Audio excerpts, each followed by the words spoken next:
Hello student. Operating system के इस video में हम लिनक्स कमांड्स एंड फिल्टर्स के बारे में पढ़ेंगे। लास्ट टॉपिक में हमने लिनक्स के स्ट्रक्चर, हिस्ट्री एवं उसके रिक्वायरमेंट्स, कितनी सिस्टम में क्या क्या ज़रूरत होनी चाहिए लिनक्स को चलाने के लिए, इन विषयों के बारे में अध्ययन किया था। इस लेक्चर में हम कुछ कमांड्स के बारे में पढ़ेंगे। इसके लिनक्स कमांड के तीन पार्ट्स में वीडियोस मिलेंगे आपको। ये पहला पार्ट है। इसके 2 पार्ट्स कल और परसों में आपको अवेलेबल होंगे। तो सबसे पहले कमांड्स, जैसा कि आप जानते हो कि कंप्यूटर को या सिस्टम को कोई कार्य करने के लिए जो भी हम आदेश देते हैं उनको हम कमांड कहते हैं, और उसी के आधार पर उसे टास्क को परफॉर्म करना होता है। ये तो कमांड्स के बारे में लगभग सभी को पता है। लेकिन फ़िल्टर्स क्या हैं? फ़िल्टर्स ऐसे प्रोग्राम होते हैं जो कि प्लेन टेक्स्ट, अब ये प्लेन टेक्स्ट या तो किसी फाइल में स्टोर्ड डेटा हो, या फिर आप कोई दूसरे प्रोग्राम को रन करा के उससे प्राप्त आउटपुट को यूज़ कर सकते हैं। तो ये प्लेन टेक्स्ट कुछ भी हो सकता है, ठीक। स्टैंडर्ड इनपुट के रूप में लेता है तथा इसे मीनिंगफुल फॉर्मेट में परिवर्तित करके यानी ट्रांसफॉर्म करके स्टैंडर्ड आउटपुट के रूप में रिटर्न करता है। कौन करता है? फ़िल्टर्स। ओके।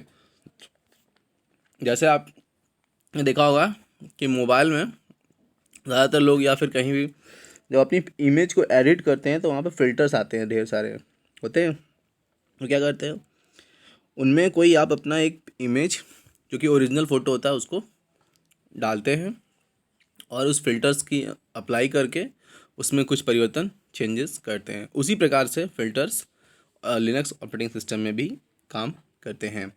सबसे पहले हम mkdir कमांड के बारे में पढ़ेंगे। अच्छा, एक चीज़ और, जिसने भी डॉस पढ़ा होगा, डॉस के बारे में पढ़ा होगा या फिर डॉस कमांड्स के बारे में, तो उसके लिए चीज़ें आसान हो जाएंगी। तो mkdir यानी इसका पूरा नाम मेक डायरेक्टरी कमांड है। यह कमांड यानी कि mkdir कमांड की सहायता से आप एक नई डायरेक्टरी अपने सिस्टम में कहीं पर भी बना सकते हैं। डायरेक्टरी अर्थात फोल्डर, ठीक। कैसे बनाएंगे, उसका सिंटेक्स क्या होगा? तो mkdir स्पेस डायरेक्टरी का नाम, उसके बाद इंटर, ठीक है। ये कहाँ पे आप करेंगे? कमांड प्रॉम्प्ट पे जाके, मतलब लिनक्स के अंदर, ठीक। इंटर। तो इस तरीके से आप एक नई डायरेक्टरी क्रिएट कर पाएंगे लिनक्स के अंदर। नेक्स्ट कमांड के बारे में हम पढ़ेंगे cd। इसका पूरा नाम चेंज डायरेक्टरी कमांड है। यह कमांड क्या करता है कि जिस भी लोकेशन पे आप करंटली काम कर रहे हो, ठीक है, मान लो कि आपने आप होम पे हो या डेस्कटॉप पे काम कर रहे हो, तो आपकी लोकेशन को चेंज करके वो डी ड्राइव में कन्वर्ट करने का काम करेगा या फिर ई ड्राइव में। तो ये जो डायरेक्टरी चेंज करने का काम होता है ये cd कमांड के द्वारा किया जाता है।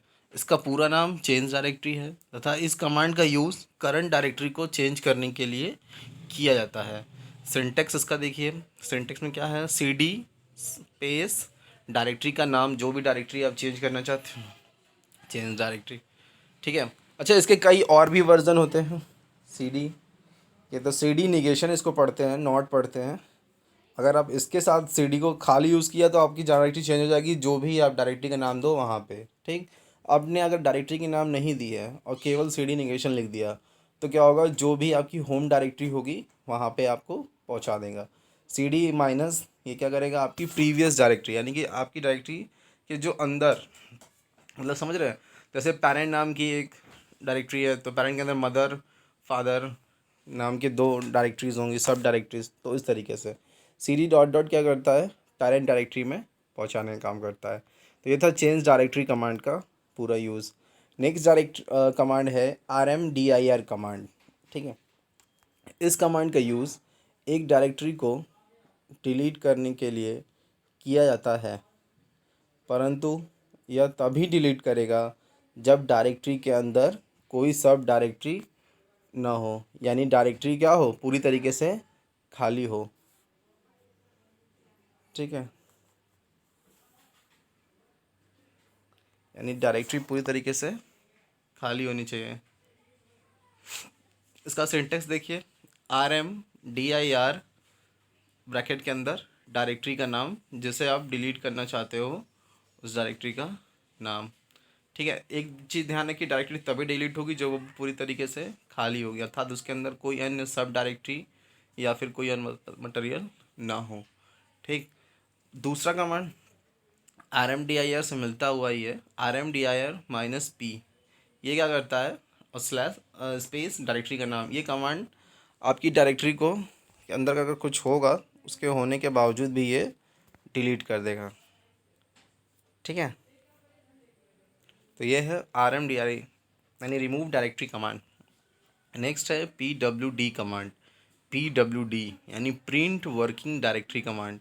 इसका पूरा नाम प्रिंट वर्किंग डायरेक्टरी है, कमांड है या है। इस कमांड का यूज़ आपके करंट लोकेशन को डिस्प्ले करने के लिए किया जाता है। करंट लोकेशन अर्थात आप अभी कौन सी फोल्डर में, कौन सी ड्राइव के अंदर हैं, ये चीज़ों को डिस्प्ले करने के लिए किया जाता है। ठीक है। इसका सिंटेक्स देखिए, सिंटेक्स होगा आपका PWD, सिंपल टाइप करिए, उसके बाद एंटर प्रेस कर दीजिए। तो इस तरीके से आप अपनी करंट डायरेक्टरी जहाँ पे आप करंट लोकेशन के बारे में पता कर सकते हैं। नेक्स्ट कमांड है कैट कमांड। इस कमांड का यूज़ करके नई फाइल बनाई जाती है। ठीक है। तो उसका सिंटेक्स देख लीजिए, कैट, उसके बाद एंगुलर ब्रैकेट, ग्रेटर देन का सिंबल, उसके बाद हमारा फाइल का नाम। अब आप चाहो तो इसका जो भी फाइल के अंदर आपको लिखना है वो आप यहाँ पर लिख सकते हो। इसके बाद यहाँ से लिखना स्टार्ट कर सकते हो, और जहाँ पे आपकी फ़ाइल ख़त्म हो वहाँ पे आप Ctrl+D दबा दो। तो इस तरीके से आप फाइल में बना के उसके अंदर कुछ लिख सकते हो कैट कमांड का यूज़ करके। नेक्स्ट कमांड है आपका CP कमांड। इस कमांड का यूज़ फाइल को कॉपी करने के लिए किया जाता है। मुझे पता है कि सभी ने कॉपी पेस्ट तो ज़रूर ही किया होगा। ठीक है। तो इस कमांड का यूज़ फाइल को कॉपी करने के लिए किया जाता है। इसका पूरा नाम कॉपी कमांड है, जैसा कि CP अर्थात कॉपी कमांड। इसका सिंटेक्स देखिए, आपका CP जो कि कमांड है, उसके बाद आपका एग्जिस्टिंग फाइल नेम जो भी अभी फाइल का नाम है, और उसके बाद न्यू फाइल नेम जैसे आपको कॉपी करना है। ठीक है। तो इस तरीके से काम करता है कॉपी कमांड। नेक्स्ट कमांड है हमारा MV कमांड। MV कमांड मतलब मूव कमांड। इस कमांड का यूज़ एग्जिस्टिंग फाइल यानी जो फाइल अभी आपकी बनी हुई है या फिर जो अभी विद्यमान है वह फाइल या डायरेक्टरी को एक स्थान से यानी एक लोकेशन से दूसरे लोकेशन पर मूव करने के लिए, अथवा फाइल या डायरेक्टरी को रीनेम यानी उसके नाम को फिर से पुनः परिवर्तित करने के लिए वी कमांड का यूज़ किया जाता है। अच्छा, इसके लोकेशन को भेजना मतलब किसी फाइल या डायरेक्टरी को आपने C ड्राइव से उठा के D ड्राइव में डाल दिया, यानी D ड्राइव से उठा के E ड्राइव में डाल दिया, या फिर किसी पर्टिकुलर फोल्डर से उठा के दूसरे फोल्डर में रखना। ये सभी काम हम MV कमांड के माध्यम से करते हैं। इसका सिंटेक्स देखिए, MV जो कि हमारा कमांड है तो एज इट इज़ लिखा जाएगा, स्पेस ब्रैकेट के अंदर फाइल या फिर डायरेक्टरी का नाम, इसे जैसे चाहे आप दे सकते हैं। नेक्स्ट कमांड है हमारा RM कमांड। इसका भी पूरा नाम रिमूव कमांड है। इस कमांड का यूज़ किसी फाइल को रिमूव करने के लिए किया जाता है। दोनों ही थोड़े से विपरीत है। जो हमारा RM कमांड था, इसके माध्यम से हम किसी डायरेक्टरी अथवा फाइल दोनों को ही रीनेम कर सकते हैं। RM कमांड के माध्यम से केवल हम किसी MV कमांड के माध्यम से हम फाइल एवं डायरेक्टरी दोनों को मूव और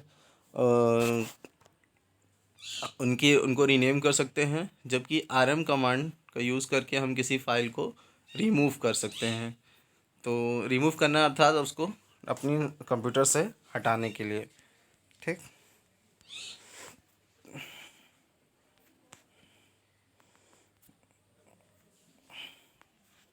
RM कमांड, इसका पूरा नाम रिमूव है। इस कमांड का यूज़ किसी फाइल को रिमूव करने के लिए किया जाता है।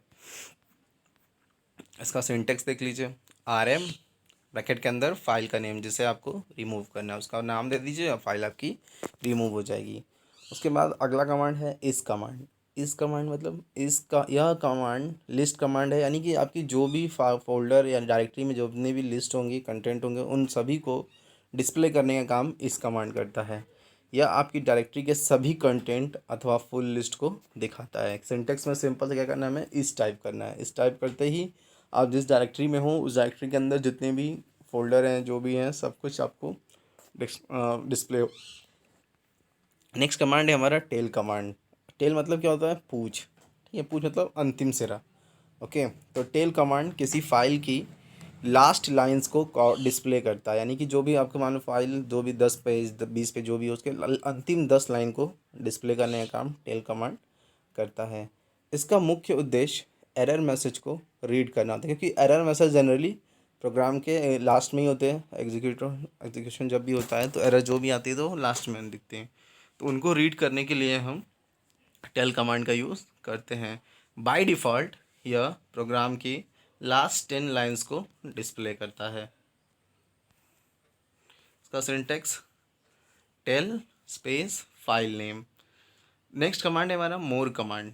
मोर कमांड भी कैट कमांड की तरह एक फाइल के कंटेंट को डिस्प्ले करता है, लेकिन कैट और मोर में फ़र्क इतना है कि यदि कैट कमांड का जब आप यूज़ करोगे तो जो भी आपको फाइल के कंटेंट या जो भी डिस्प्ले हो रहा है, अगर वो आपकी स्क्रीन साइज से ज़्यादा है उसकी लेंथ, तो वो आपको स्क्रॉल ऑफ करके दिखाएगा। कौन? Cat command. लेकिन मोर कमांड में ऐसा नहीं है, ये केवल आपको जो भी उसकी डिस्प्ले साइज होगी उतने ही कंटेंट दिखाएगा।